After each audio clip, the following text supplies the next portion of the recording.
వంశీరామ్, హైడ్రా, అనిరుద్ పెద్ద ప్లానింగే. ఏమైంది? సంచలనంగా మారిన ఎమ్మెల్యే అనిరుద్ ఆరోపణ. 3 ఏళ్ల కిందటే 27.18 ఎకరాల ప్రభుత్వ భూమికి స్కెచ్.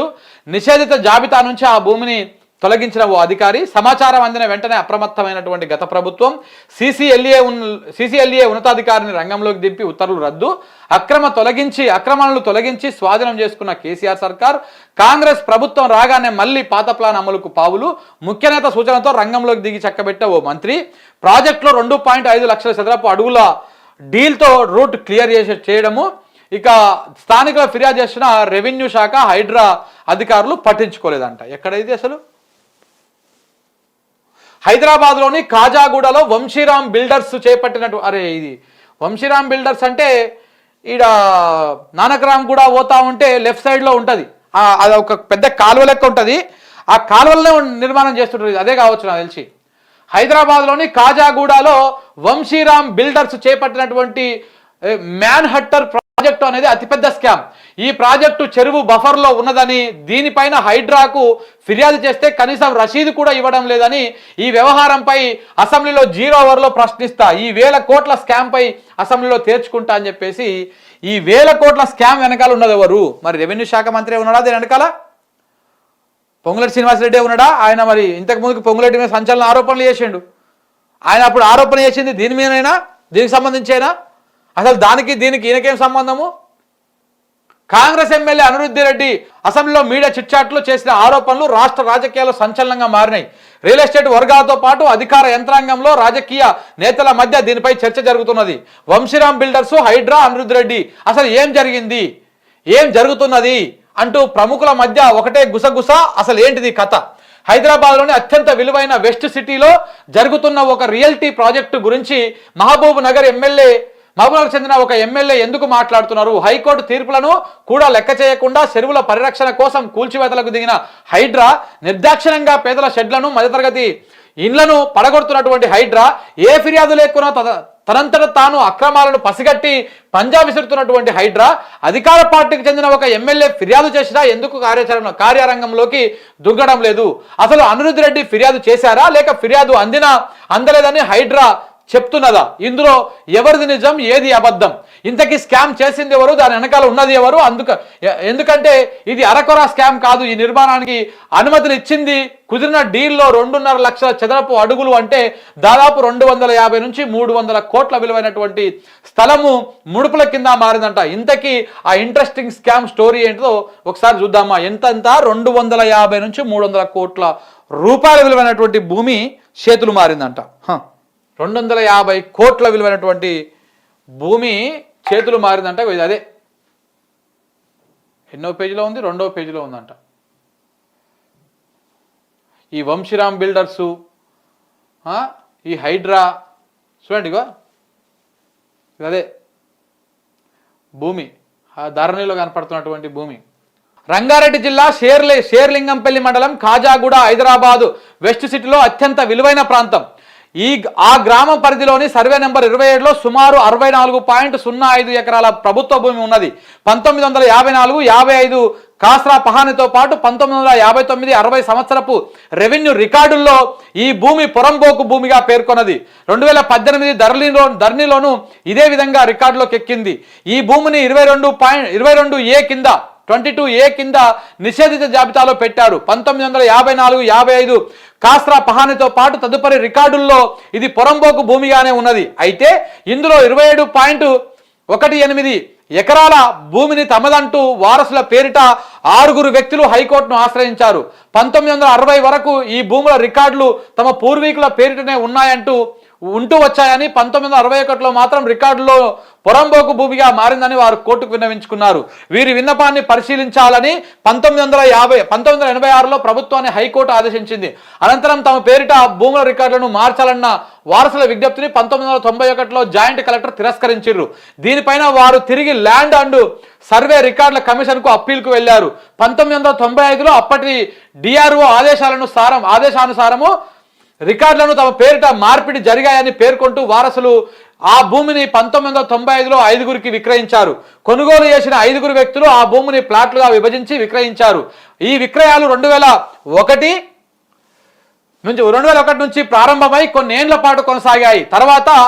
తర్వాత కూడా వివాదం న్యాయస్థానంలో కొనసాగినట్టుగా తెలుస్తున్నది. ఈ నేపథ్యంలో ప్లాట్ల యజమానులంతా కలిసి బేవర్లీ హిల్స్ సంక్షేమం సంఘంగా ఏర్పడ్డారు. 2019లో ప్లాట్ల యజమానులు బేవర్లీ హిల్స్ సంక్షేమ సంఘంతో Sohini LLP builders development and cum GPA ఒప్పందం చేసుకున్నారు. ఈ ఎల్ఎల్పిలో వంశీరామ్ సహా పలు సంస్థలు కూడా ఉన్నట్టుగా అధికారిక వర్గాలు చెప్పినాయి. గుట్టు చప్పుడు కాకుండా ప్రొసీడింగ్స్ ఇచ్చిరంట. ఈ వివాదాస్పద భూములు 2023 డిసెంబర్లో కాంగ్రెస్ ప్రభుత్వం ఏర్పడే వరకు ప్రభుత్వ స్వాధీనంలోనే ఉన్నాయి. ప్లాట్ల యజమానులు కానీ డెవలప్మెంట్ అగ్రిమెంట్ చేసుకున్న వారు కానీ భూమి మీదకు వెళ్ళలేదు. ధరణిలోనూ ఈ భూములు నిషేధిత జాబితాలోనే కొనసాగాయి. పట్టదారు పేర్లు ఉన్నప్పటికీ ఇవి కోర్టు వివాదాల్లో ఉన్నాయని ధరణి పోర్టల్లో స్పష్టంగా పేర్కొన్నారు. ఈ క్రమంలో 2022లో అప్పటి రంగారెడ్డి జిల్లా ఉన్నతాధికారులు ఒకరు గుట్టుచప్పుడు కాకుండా 27.18 ఎకరాల నిషేధిత భూమిని జాబితా నుంచి తొలగిస్తూ ఉత్తర్వులు కూడా ఇచ్చారు. దీన్ని ఆసరగా చేసుకొని 2022లో గృహ నిర్మాణ ప్రాజెక్టు కింద జిహెచ్ఎంసీకి దరఖాస్తు చేసుకోగా 2023 మార్చిలో అనుమతి మంజూరైంది. అనంతరం కూడా సదరు నిర్మాణ సంస్థ భూమి మీదకు పూర్తిగా వెళ్ళలేదు. చిన్నపాటి రేకుల షెడ్డు వేయడము ప్రారంభించింది. 250 నుంచి 300 కోట్ల అమాత్యుడి డీలు. కేసీఆర్ ప్రభుత్వ హయాంలో తమ ఆటలు సాగకపోవడంతో మిన్నకుండిపోయిన సదరు నిర్మాణ సంస్థ అసెంబ్లీ ఎన్నికల అనంతరం రాష్ట్రంలో కాంగ్రెస్ పార్టీ అధికారంలోకి రావడంతో మళ్లీ భూములు చెరపట్టేటువంటి పని మొదలుపెట్టింది. సర్కారు భూమిని తిరిగి వశం చేసుకుని ప్రాజెక్టులను పట్టాలెక్కించేందుకు పావులు గడిపింది. ఇందులో భాగంగా వివిధ మార్గాలను అన్వేషించి ఎట్టకేలకు ముఖ్య నేత కోటరికి చెంతకు చేరుకున్నాయి. గతంలో జరిగిందంతా వివరించి ఇప్పుడు ఆ భూమిని తమకిచ్చి నిర్మాణ ప్రాజెక్టులు పట్టలెక్కించేందుకు సహకరించాలని వారు కోరినట్టు విశ్వసనీయంగా తెలిసింది. దాంతో సదరు ముఖ్య నేత ఈ వ్యవహారాన్ని డీల్ చేయాల్సిందిగా ఓ అమాత్యుడికి అప్పగించినట్టుగా సమాచారం. ఇంకేముంది, ముఖ్య నేతనే గ్రీన్ సిగ్నల్ ఇవ్వడంతో ఆ అమాత్యుడు రెచ్చిపోయాడు. ఆ భూమిని ఇప్పించి ప్రాజెక్టు పూర్తి చేసేందుకు తాను మార్గం సుగమం చేస్తారని హామీ ఇచ్చాడు. ఇందులో భాగంగా సదరు నిర్మాణ సంస్థతో ఆయన బిగ్ డీల్ చేసుకున్నట్టు తెలిసింది. ఆ ప్రతిపాదిత ప్రాజెక్టు సదరు సంస్థ 49 అంతస్తుల చొప్పున 7 టవర్లు నిర్మించాలని ప్రణాళికలు రచించింది. ఈ నిర్మాణ విస్తీర్ణం సుమారు 59 లక్షల చదరపు అడుగుల వరకు వస్తుంది. ఇందులో తమకు 2.5 లక్షల చదరపు అడుగులు అంటే ఎస్ఎఫ్టీలు నిర్మాణ స్థలం ఇవ్వాలని ఆయన డీల్ మాట్లాడుకున్నట్టు సమాచారం. ఈ భూములు అసలే ఐటీ కారిడార్లో ఉండడంతో వాటికి బహిరంగ మార్కెట్లో భారీ డిమాండ్ ఉన్నది. ఆ ప్రకారం ఆ అమాత్యుడు కుదుర్చుకున్న ఒప్పందంలో 2.5 లక్షల చదరపు అడుగులు అంటే బహిరంగ మార్కెట్లో దాని విలువ 250 కోట్ల నుంచి 300 కోట్లకు ఉంటుందని ఒక అంచనా. అర్థమైందా? ఇదన్నమాట కథ. ఇదే దాని మీద అయితే ఇవన్నీ ఇప్పుడు అనిరుద్ రెడ్డి మాట్లాడడము, హైడ్రాకు ఫిర్యాదు చేయడము, ఇవన్నీ చేయడం వెనకాల ఉంటే అప్పట్లో 10 మంది భేటీ అయ్యారు. చూసినావా? ఇది రెవెన్యూ మంత్రి మా దాంట్లలో ఏలు పెడుతున్నాడు అని చెప్పేసి అప్పట్లో మాట్లాడిండు అనిరుద్ రెడ్డి. మరి ఇప్పుడు ముఖ్య నేత అంటే ఎవరు? ముఖ్య నేత అంటే ముఖ్యమంత్రి గారా, సీఎమ్మా, ఎవరు? ఈ ముఖ్య నేత ఒక కీలక మంత్రికి అప్పచెప్పిండంటే ఈ కీలక మంత్రి అంటే ఎవరు? ఈ అమాత్యుడు ఎవరు? పొంగులేట ఎవరు? అనిరుద్ రెడ్డి వ్యాఖ్యలు చేసింది దీని గురించేనా?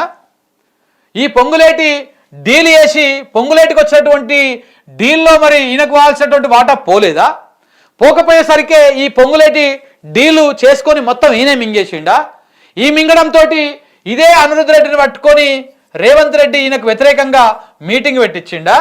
ఆ మీటింగ్లో భాగంగా అనిరుద్ రెడ్డి పొంగులేటికి వ్యతిరేకంగా వ్యాఖ్యలు చేసిండా? ఆయన భూ సెటిల్మెంట్లు చేస్తానని మాట్లాడిండా? ఇవన్నీ కూడా అనుమానాలు వస్తూ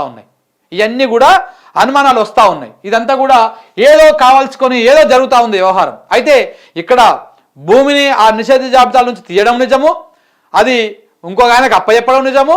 ఆ ముఖ్య నేత అంటే మరి ముఖ్యమంత్రి గారేనన్నటువంటి అనుమానం రావడము, ఈ కీలక మంత్రి అంటే అమాత్యుడు అంటే ఇది పొంగులేట, ఎందుకంటే రెవెన్యూ శాఖ మంత్రి రెవెన్యూ శాఖ ఆయన దగ్గర ఉన్నది కాబట్టి ఇట్లా ఇవన్నీ కూడా జరగడము, అనిరుద్ రెడ్డి చేయడం వ్యాఖ్యలు, ఈ అనిరుద్ రెడ్డి పోయి హైడ్రాకు ఫిర్యాదు చేయడము, ఇవన్నీ కూడా చాలా కీలక అంశాలు. 250 నుంచి 300 కోట్లు అంటే ఏం ఆషామాషనా, ఏమో చిన్న రూపాయి 2 రూపాయల?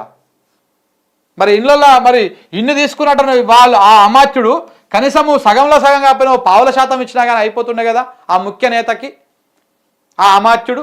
ఇలా ఏదో జరిగింది వ్యవహారం, ఏదో కీలకమైనటువంటి పెద్ద స్కామే జరిగింది ఇందులో. ఆ స్కామ్లో భాగంగానే ఈ వందల కోట్ల రూపాయలు చేతులు మారినాయి అన్నమాట.